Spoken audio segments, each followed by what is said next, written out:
kuvuga amazina, nitwa wenda izina runaka, reka dukoreshe Petero Kamari. Uvuga my name is Peter Kamari. My name is Peter Kamari.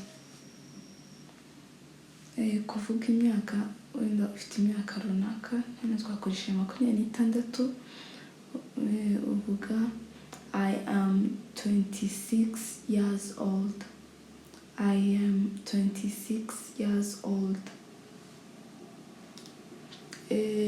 Ushatse kuvuga aho utuye, hano twakoresheje Kanombe. Wavuga I live at Kanombe. I live at Kanombe. Ushatse kuvuga abo mubana, niba ari inshuti, niba ari umuryango, hano twakoresheje inshuti. Uvuga I live with my friends. I live with my friends. Anga ushatse kuvuga aho ukora, hano twavuze ko ukora ku ndege utwaza imitwaro. Avuga I work at the airport as a cargo.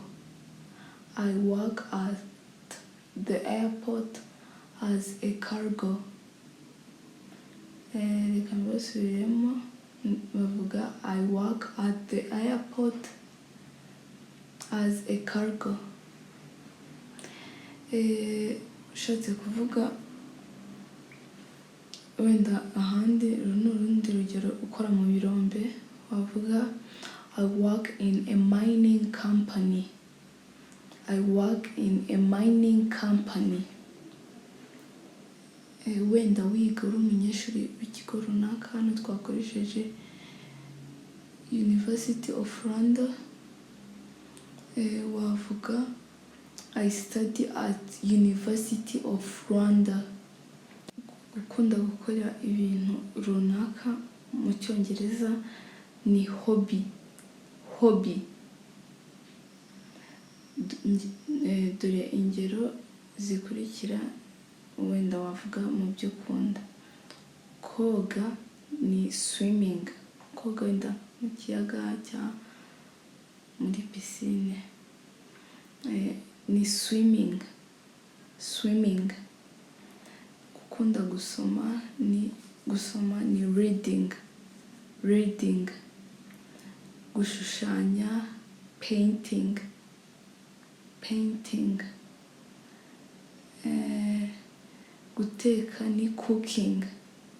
Cooking. Kubyina ni dancing. Dancing. Gukora siporo ni doing sports. Doing sports.